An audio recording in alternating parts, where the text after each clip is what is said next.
안녕하세요, 마망지입니다. 이번에는 영상 쉬는 동안에 장바구니에 하나씩 넣어놨다가 구입하게 된 책들을 소개하려고 하는데요. 총 6권의 책이 있는데 이 중에는 에세이 하나, 경제 경영 하나, 나머지 4권은 소설입니다. 역시 소설책이 많죠.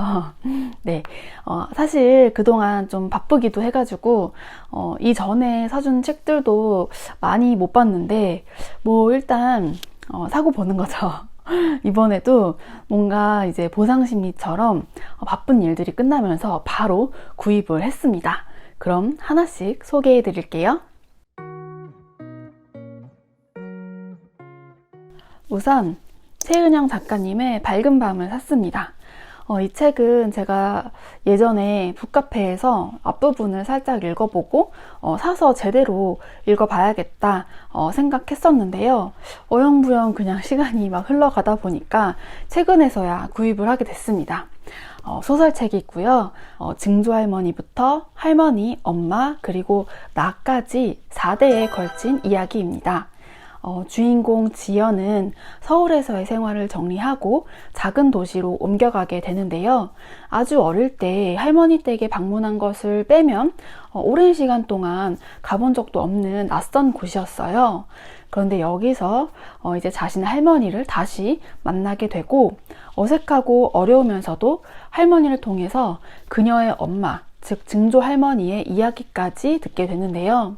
이렇게 현재 지연의 삶과 할머니를 통해 듣는 과거의 이야기가 교차되면서 흘러간다고 해요. 아마도 내용이 조금 슬픈 것 같은데 그만큼 또 감동이 있을 것 같고요. 4대에 걸친 여성들의 이야기가 저에게는 또 어떻게 와닿을지 기대가 되는 책 중에 하나입니다. 인스타나 유튜브 그리고 뭐 그 외에 주변에서 이 책에 대해서 좋은 이야기를 많이 들었던 터라 조금은 아껴두었다가 시간이 허락할 때 완전히 집중해서 읽어보고 싶습니다. 다음은 마음의 파수꾼입니다. 이 책을 포함해서 프랑스아즈 4강의 대표작 5편이 리커버 표지로 세트 출간되었더라고요. 프랑스아즈 4강의 작품은 뭐 슬픔이 안녕이나 브람스를 좋아하세요 밖에는 잘 몰랐었는데 우연한 계기로 마음의 파수꾼을 추천받아서 세트 중에서 일단 이것만 구입해서 읽어봤습니다. 사실 4강은 저에게는 아직 낯선 작가 중에 하나라서 좀 반신반의하면서 사긴 했는데 일단 제가 지금 이 영상을 찍기 전에 이 책은 먼저 읽었는데요.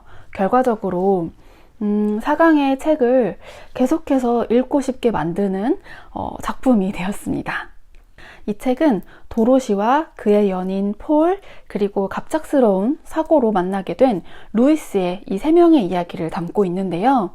이 3사람은 삼각관계에 비슷한 지점에 놓여 있고 그리고 이들 주변에서 계속해서 벌어지는 살인사건들이 얽히면서 다소 긴장감이 있어서 좀 장르물처럼 느껴지기도 했어요. 일단 스토리 자체도 되게 재미있었고 또 이제 배타적 사랑을 흥미롭게 풀어낸 데다가 그 사이에 이제 또 섬세한 심리 묘사까지 좋았던 작품입니다. 다음 책으로는 돈의 심리학입니다. 이 책도 추천을 받아서 사게 됐는데요. 제가 좀 재테크나 뭐 이런 거에 대해서 잘 모르고 관심도 별로 없다 보니까 이 책의 제목은 정말 많이 들어봤었는데 막상 읽어봐야겠다는 생각은 별로 없었거든요. 근데 이번에 또 이제 추천을 받게 되었고 또 게다가 이제 재테크의 관심도에 따라서 경제적 격차가 점점 더 크게 벌어지고 있다는 거를 새삼 또 느끼고 있는 중이었어가지고 그래서 이 책만큼은 그래 한번 읽어보자 라는 생각으로 구입을 했습니다. 또 이 책에 대해서 뭐 내용이 그렇게 어렵지도 않고 뭐 이제 돈에 관한 것뿐만 아니라 어떤 인생에 대한 부분도 생각해 볼 만한 책이라는 말까지 이제 함께 들었던 터라 좀 한번 제대로 읽어봐야겠다는 생각을 하게 되었어요. 그리고 이 표지는 10만 부 돌파 기념 골드 에디션으로 나왔다고 해요. 사실 제가 이런 책이랑은 정말 친하지 않지만 또 투자에 문외한인 저에게 이 책이 어떻게 다가올지 기대되고 도움을 받고 공부할 수 있는 기회가 되면 좋겠다는 생각입니다. 다음으로는 용서받지 못한 밤입니다. 이건 소설책이고요. 그냥 단순하게 재미만을 위한 책도 좀 보고 싶어가지고 사게 됐습니다.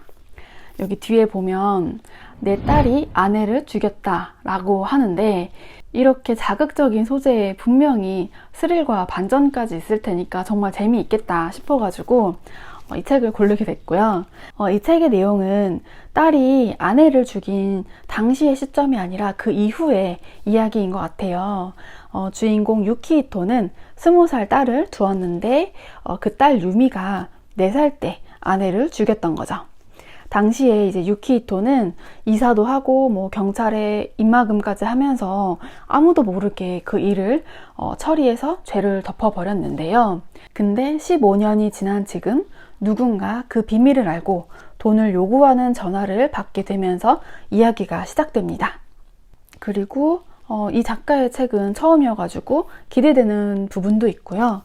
또 이제 여기 어떻게 이런 이야기를 이런 구성으로 써낼 수 있는지 감탄밖에 나오지 않는다라는 옴기니의 말에 혹해서 또 구입을 하게 되었습니다.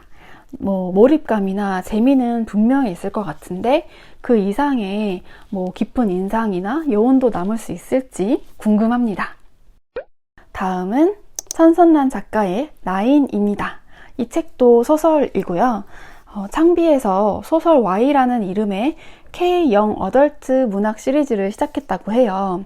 그 중에 이 책 나인이 2번째로 발표된 작품입니다. 저는 천선란 작가님의 1000개의 파랑을 읽으려고 지금 생각 중인데, 그 책을 읽고 바로 작가님의 신작도 이어서 보려고 미리 구입을 해놨습니다.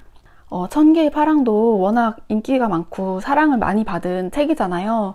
근데 이상하게도 제가 당시에는 좀 그 책이 손이 잘 안 가가지고 안 봤었는데, 이번 기회에 천선란 작가님 작품도 좀 경험을 해봐야지 싶어서 조만간 1000개의 파랑과 나인까지 같이 이어서 볼 생각입니다. 이 책의 제목 나인은 주인공의 이름이에요. 주인공 유나인은 평범한 고등학생인데 어느 날인가부터 식물의 소리가 들리기 시작하고 손톱 사이에서 새싹까지 돋아나게 됩니다. 그리고 그때 같이 살던 이모에게서 나인이 9번째 새싹이고 어떤 특별한 능력이 있는 존재라는 비밀을 듣게 돼요. 근데 그 능력을 통해서 식물로부터 2년 전 어떤 학교 선배의 실종 사건의 전말을 듣게 되는데요. 이 숲에 사람이 묻혀 있어. 죽은 자를 살려내 진실을 물을 수 없다면 산자를 찾아내 진실을 물으면 된다 라면서요. 그래서 나인은 친구들과 함께 이 사건을 파헤치기 시작합니다. 이 친구들을 포함해서 여러 명의 이제 재미있는 인물들이 등장하는 것 같고요. 또 특별한 능력을 가진 주인공의 활약도 기대되고요. 그리고 천선란 작가의 세계로 입장하기 직전이라 설레는 것도 있네요. 기대되는 작품 중에 하나입니다. 마지막 책으로는 당신은 결국 무엇이든 해내는 사람입니다. 이 책은 에세이고요. 내가 죽으면 장례식에 누가 와줄까? 라는 책을 쓴 작가분의 신작이라고 해요. 저는 그 책을 읽어보지는 않았지만 제목은 기억을 하고 있었거든요. 그리고 여기 필름 출판사는 문화 컨텐츠 사업체 필름에 속해 있고 김상현 작가님은 그 필름의 대표라고 하시네요. 사실 저는 최근에 자신감도 많이 잃고 안 그래도 자존감이 좀 낮은 편인데 더 낮아지는 경험들을 좀 했었기 때문에 이 책의 제목을 보자마자 이 책 내 거다 라는 생각으로 그냥 순전히 제목만 보고 사게 되었습니다. 사실 그냥 제목만 읽었는데도 위로받는 기분이라서요. 이거는 무조건 소장 각이다 라고 생각했고, 또 이제 목차에 파트 큰 제목을 봐도 그냥 저한테 하는 이야기 같아서요. 읽고 위로와 용기를 얻기 위해서 구입을 했습니다. 중요한 것은 느리더라도 목적지를 향해 가고 있다는 것. 멈춰 있지만 않으면 언젠가는 반드시 도착할 테니까. 이런 말들이 저에게 벌써부터 이미 좀 용기를 주고 있기 때문에 이 책의 내용이 더 많이 궁금해지고 기대하고 있고요. 그리고 누군가 그랬거든요. 책장에서 이렇게 책의 등에 적힌 제목만 봐도 힐링되는 책들이 있다고, 그냥 거기에 꽂혀 있는 것만으로도 위안이 되는 책들이 있다고요. 이것도 아마 저에게 그런 책이 될 것 같고, 잘 읽은 다음에 가장 잘 보이는 데에다가 잘 꽂아둘 생각입니다. 네, 이렇게 이번에 구입한 책들을 소개해 봤는데요. 이거를 또 언제 다 읽을 수 있을지 모르겠지만 얼른 또 꼼꼼히 읽어보고 싶습니다. 그럼 이상으로 읽은 책보다 읽고 싶은 책, 사고 싶은 책이 더 많아서 곤란한 마망지였습니다. 그럼 다음 영상에서 또 만나요. 안녕!